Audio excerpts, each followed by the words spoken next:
സുഹൃത്തുക്കളെ, school of Indian legal തോട്ടിൻ്റെ college മാഗസീൻ്റെ ഭാഗമായി നടത്തുന്ന ഒരു സംവാദത്തിൻ്റെ രംഗമാണിത്. ഈ സംവാദം ഡിബേറ്റ് ക്ലബിൻ്റെ ആഭിമുഖ്യത്തിൽ നടത്തുന്ന ഭാരതമൊട്ടാകെ ചർച്ച ചെയ്യപ്പെട്ടുകൊണ്ടിരിക്കുന്ന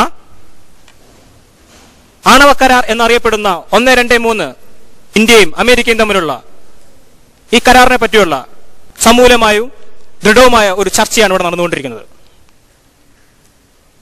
അതിന്റെ രണ്ട് ഭാഗങ്ങളിൽ നിന്നും ഇവിടുത്തെ സുഹൃത്തുക്കൾ അവരുടെ ആശയങ്ങൾ പങ്കുവെക്കുന്നതായിരിക്കും.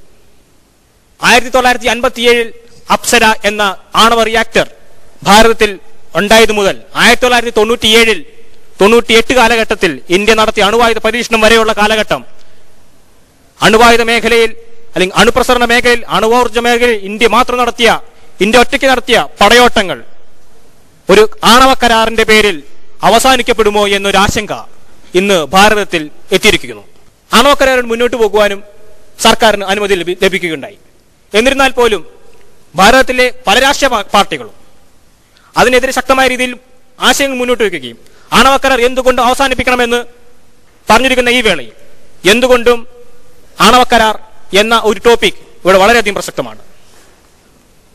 ആണവ കരാർ ഇന്ത്യയുടെ ആണവോർജ്ജത്തിന് വേണ്ടിയിട്ടാണ്. ആണവോർജ്ജം തീർച്ചയായിട്ടും ഇന്ത്യക്ക് ആവശ്യമുണ്ട്. ഊർജ്ജമില്ലാതെ ഒരു രാജ്യത്തിന് മുന്നേറാൻ കഴിയില്ല, അതുപോലെ ഭാരതത്തിന് മുന്നേറാൻ കഴിയില്ല. ആ ഒരു വസ്തുത നിൽക്കുമ്പോൾ എന്തിനു വേണ്ടിയിട്ടാണ് ഈ കരാറിനെ എതിർക്കുന്നത്? രാജ്യത്തിന്റെ പുരോഗതിയല്ലേ ആവശ്യം? അങ്ങനെ പുരോഗതി ആവശ്യപ്പെടുമ്പോൾ ഇന്ത്യയുടെ പരമാധികാരം അടിയറ വെക്കണോ എന്നോ ഒരു ചിന്ത കൂടി ഇവിടെ വരികയാണ്. അതിലേക്കുള്ള ഒരു സമൂലമായ അല്ലെങ്കിൽ ഒരു ദൃഢമായ ഒരു സംവാദമാണ് ഇവിടെ നടക്കുന്നത്. ഇവരിലേക്കുള്ള ഒരു ഡിബേറ്റ് ഇവിടെ തുടങ്ങുകയാണ്. എല്ലാവർക്കും സ്വാഗതം. ഈ ഒരു കുരുക്കിനെ പറ്റി സംസാരിക്കുമ്പോൾ എന്റെ സംസാരത്തിന്റെ ആരംഭം കൊണ്ട് തന്നെ നിങ്ങൾക്ക് മനസ്സിലാവും ഞാൻ ഇതിനെ പ്രതികൂലിക്കുന്നുവെന്ന്. ഇന്ത്യ അമേരിക്ക ആണവ കരാർ മൂലം രാജ്യത്തിന്റെ പരമാധികാരം 1947 മുതൽ നാം കാത്തുസൂക്ഷിക്കുന്ന നാം പോലെയുള്ള ചേരിചേരാ നയങ്ങൾ അതിന് പ്രതികൂലമായി ബാധിക്കുന്ന രീതിയിലുള്ള ആണവ കരാറിലേക്ക് ചർച്ചകൾ വരുമ്പോൾ എന്തുകൊണ്ട് വിദ്യാർത്ഥി സമൂഹം അതിനെ പിന്തള്ളി അല്ലെങ്കിൽ അതിന്റെ ആവശ്യകതയില്ല എന്ന രീതിയിലേക്ക് പോകുന്നു? എന്തൊക്കെയാണ് ഇതിന് അനുകൂലമായി അല്ലെങ്കിൽ കരാർ നമുക്ക് ആവശ്യമാണ് എന്ന രീതിയിൽ വെക്കുന്ന ആർഗ്യുമെന്റ്സുകൾ? രാജ്യത്തിന് ആവശ്യമായ ഊർജം ലഭിക്കുവാൻ ആണവ ഊർജമാണ് ഏറ്റവും നല്ലത് എന്നാണ് പറയുന്നത്. 1947 മുതൽ ഇങ്ങേയറ്റം ഇപ്പോൾ 2008 വന്ന് നിൽക്കുമ്പോൾ തന്നെ നമ്മുടെ രാജ്യത്തിന്റെ ഊർജ മേഖലയിൽ 100% വെറും 2% മാത്രമാണ് ആണവോർജത്തിന് സംഭാവന ചെയ്യാൻ കഴിഞ്ഞിരിക്കുന്നത്. അതുകൊണ്ട് തന്നെ നമുക്ക് മനസ്സിലാകും ഈ ഊർജത്തിന്റെ അല്ലെങ്കിൽ ഈ ഊർജം നമുക്ക് ഇനിയും പുറം രാജ്യത്ത് നിന്ന് എടുത്താൽ തന്നെ എന്തുമാത്രം ഫലവത്താകുമെന്ന്.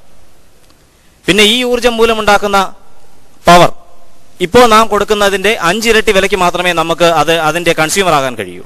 ഇപ്പോൾ നാം കറണ്ടിന് കൊടുക്കുന്നത് 1 യൂണിറ്റിന് 1 രൂപയാണെങ്കിൽ ന്യൂക്ലിയർ എനർജി കൊണ്ട് നമുക്ക് ലഭിക്കുന്നത് 1 യൂണിറ്റിന് 5 രൂപ കൊടുക്കേണ്ടി വരും. അങ്ങനെ 5 ഇരട്ടി നാം കൊടുത്തു വേണം ഈ ന്യൂക്ലിയർ എനർജിയുടെ കൺസ്യൂമർ ആകുവാൻ. കൂടുതൽ ചർച്ചയിലേക്ക് കടക്കുകയാണ്. അടുത്ത സുഹൃത്തിന് എന്താണ് പറയാനുള്ളതെന്ന് നമുക്ക് ശ്രദ്ധിക്കാം.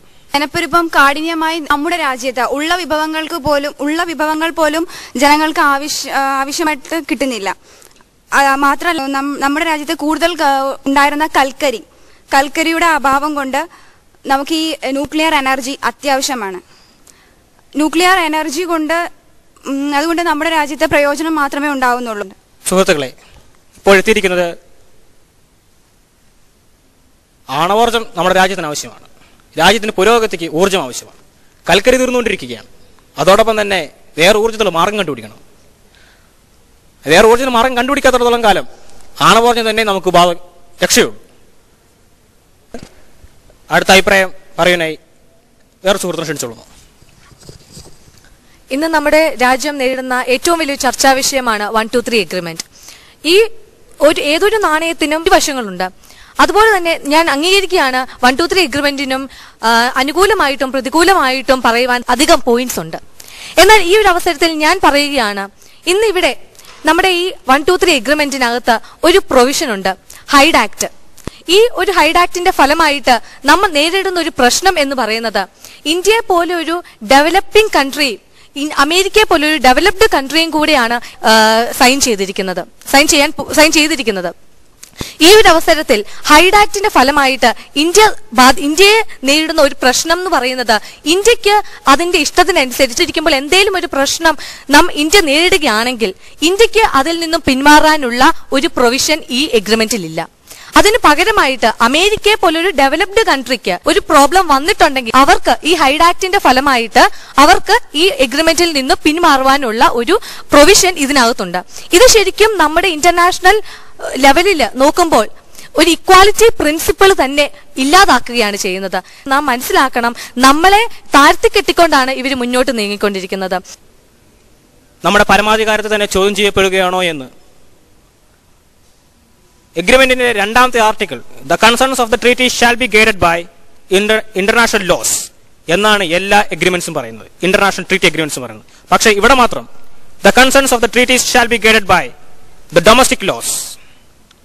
അപ്പോഴാണ് ഇവിടെ ഒളിഞ്ഞുകിടക്കുന്ന ഒരു ദുർബോധത്തെ കണ്ടുപിടിക്കുന്നത്. The Hyde act 2006 American Congress മെനഞ്ഞെടുത്ത ആ തന്ത്രപരമായ ഹൈഡ് ആക്ട്, അതിലേക്കാണ് നമ്മുടെ സുഹൃത്ത് എത്തിയിരിക്കുന്നത്.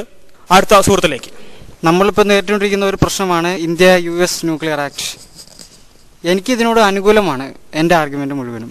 കാരണം എന്താണെന്ന് വെച്ചാൽ ഇന്ത്യ ഇപ്പോൾ നേരിട്ടുകൊണ്ടിരിക്കുന്ന, ഇന്ത്യ പോലുള്ള ഡെവലപ്പിംഗ് കൺട്രീസ് നേരിട്ടുകൊണ്ടിരിക്കുന്ന ഒരു മെയിൻ പ്രോബ്ലമാണ് ഊർജത്തിൻ്റെ അഭാവം. നമ്മളെപ്പോലുള്ള കൺട്രി